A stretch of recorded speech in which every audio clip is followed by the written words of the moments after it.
Yes, I am the youngest member of parliament in the history of India. And trust me, the responsibility is greater than you know. So, we gathered here for SIR and it's been a week, एक हफ्ता हो गया हमको parliament में एक चर्चा इसकी मांग करते हुए।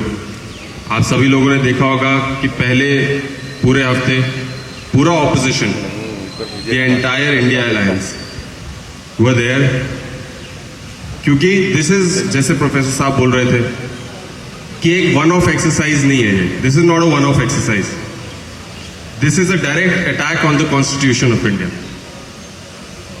Article 326, which gives us the right to vote, we've seen that in the 2024 elections as well. जिस तरीके से खुले मंच से कॉन्स्टिट्यूशन को चेंज करने की बात की गई, और अभी भी हम आए दिन चाहे आरएसएस के बहुत प्रमुख लोगों से सुनते हैं where they've asked to remove secularism and socialism both from the constitution. So this is not a one-off exercise. This is a systematic approach how to change the constitution to their liking. It is unfortunate that we are under a government who is no longer a democratic government, not for the people, but for their hearts and for votes. SIR एक ऐसी exercise है जिसमें election commission का कोई ना stand है, ना उनका कोई ओपिनियन है, क्योंकि आज से ठीक एक साल पहले उन्हीं लोगों ने वोट डाला जिनका वोट का अधिकार आज छिन गया। आज से ठीक एक साल पहले उन्हीं लोगों ने वोट डाल करके उनको भरपूर बहुमत के साथ बिहार से चुनाव जिताया, जिसकी वजह से वो आज सत्ता में बैठे हैं। लेकिन आज उन्हीं लोगों को अपने वोट का अधिकार प्रूव करने के लिए बोला जा रहा है। Why is this happening? Because the tables have turned. It is no more a national elections. अब मुद्दे अलग हैं, एजेंडा अलग है, और उससे ज्यादा लोगों की राय अलग है, लोग का मिजाज अलग है, और लोग अब बदलाव की तरफ देख रहे हैं। We've seen this time and time again by this government.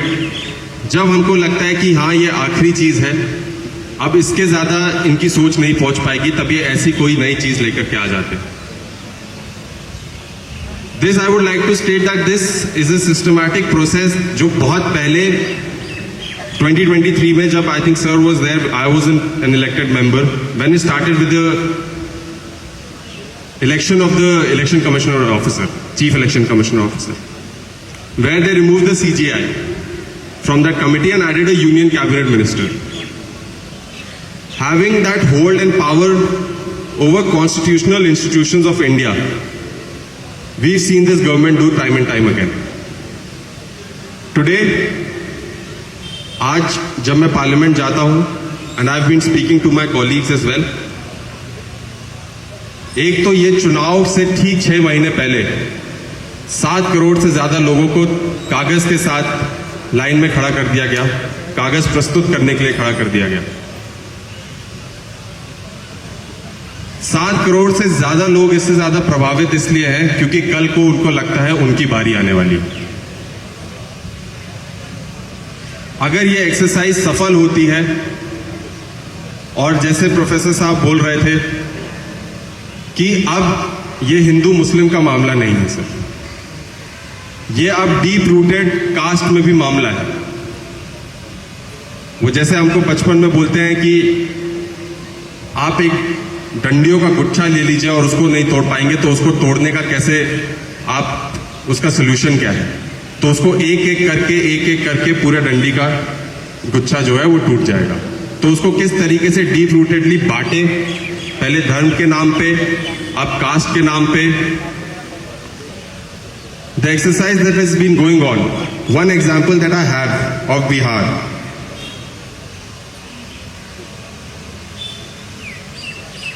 in Bihar there is a district called Purnia, chimney बाजार है वहां पे, 400 Muslims those names were disappeared this time from the electoral roll.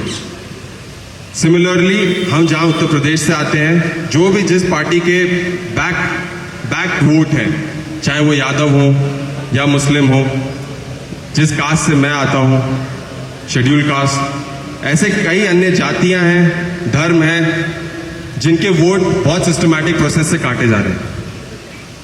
I know today all of you all are gathered here. We have a very big responsibility because we are there to fight the government. You have that hope in us. But like I say to everybody, that it is just not about a single person, it is not about a single party, it is a collective effort. Today we can protest in parliament, but the real protest has to happen on the streets. Real message has to be floated around, and it can only be floated around when all of you all get involved. When all of us are educated enough to understand that what is going on in India.